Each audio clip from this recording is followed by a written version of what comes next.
Apa konsep hukum? Konsep hukum adalah konsep yang konstruktif dan sistematis yang digunakan untuk memahami suatu aturan hukum itu sendiri. Konsep hukum terdiri dari beberapa hal konsep yang akan saya jelaskan dan teman-teman saya jelaskan di video ini. Assalamualaikum warahmatullahi wabarakatuh. Saya Raditya Bagus Pratama. Di sini saya akan menjelaskan mengenai beberapa materi. Yang pertama mengenai hak dan kewajiban hukum, di mana untuk terjadinya hak atau kewajiban hukum diperlukan suatu peristiwa yang oleh hukum dihubungkan sebagai suatu akibat, yang artinya hak seseorang terhadap sesuatu benda mengakibatkan timbulnya kewajiban pada orang lain, yaitu menghormati dan tidak boleh mengganggu hak tersebut. Di mana hak terdapat dua teori atau ajaran yang dapat menjelaskan keberadaan hak, yaitu yang pertama dalam bilangan teori atau teori kepentingan, lalu yang kedua adalah Wisman teori atau teori kehendak. Masuk pada kewajiban, di mana kewajiban sesungguhnya merupakan beban yang diberikan oleh hukum kepada orang atau badan hukum, yang dimana ini subjek hukum, misalnya kewajiban seseorang atau badan hukum untuk membayar pajak dan lahirnya karena ketentuan undang-undang.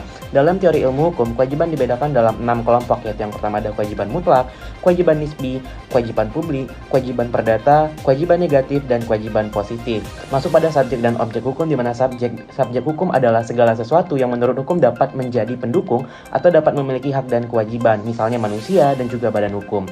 Masuk pada lembaga hukum, di mana lembaga hukum adalah lembaga yang memiliki tugas untuk menegakkan aturan berkaitan dengan tingkah laku para anggota masyarakat, baik secara tertulis ataupun tidak tertulis, sehingga dipandang sebagai lembaga yang sentralis tanpa adanya pandang bulu dan berlaku secara universal. Sekian dan terima kasih. Saya akan menjelaskan konsep-konsep dari hukum yang terdiri dari akibat hukum dan hubungan hukum. Akibat hukum adalah suatu akibat yang timbul karena adanya suatu peristiwa hukum atau perbuatan dari subjek hukum. Akibat yang dimaksud merupakan akibat-akibat yang diakui oleh hukum. Dengan demikian, akibat hukum senantiasa terjadi apabila adanya suatu peristiwa hukum atau perbuatan dari subjek hukum yang memenuhi klasifikasi akibat yang diatur dalam suatu hukum. Berikutnya yaitu hubungan hukum merupakan kebutuhan individu dalam melangsungkan kehidupan. Setiap hubungan hukum yang dilakukan tersebut diatur oleh hukum yang berlaku dengan sifat mengikat dan memaksa. Hukum merupakan suatu hubungan antara dua subjek atau lebih, di mana hak dan kewajiban suatu pihak bertemu dengan hak dan kewajiban pihak lain. Hukum sebagai himpunan peraturan-peraturan mengatur hubungan sosial.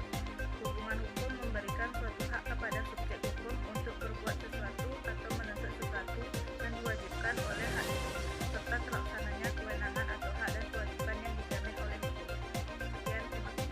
Assalamualaikum warahmatullahi wabarakatuh. Perkenalkan, nama saya Hamid Bibi. Kali ini saya akan menjelaskan tentang peristiwa hukum dan perbuatan hukum. Apa itu peristiwa hukum? Peristiwa hukum adalah peristiwa yang membawa akibat diatur oleh hukum, ataupun dapat dikatakan sebagai keadaan kejadian. Peristiwa hukum menjadi pemicu timbulnya suatu hukum. Ketika peristiwa hukum dilakukan, maka hukum itu sendiri akan berlaku. Peristiwa hukum terbagi dua, yaitu perbuatan subjek hukum dan bukan perbuatan subjek hukum. Selanjutnya itu perbuatan hukum. Perbuatan hukum adalah segala perbuatan apabila dilakukan menimbulkan akibat hukum itu sendiri. Perbuatan hukum terbagi dua, yaitu perbuatan hukum bersegi satu, yaitu perbuatan hukum yang dilaksanakan oleh satu orang saja, contohnya waris. Selanjutnya itu perbuatan hukum bersegi dua, perbuatan hukum yang dilakukan oleh dua orang atau lebih, contohnya itu jual beli atau sewa menyewa. Sekian dari saya, terima kasih.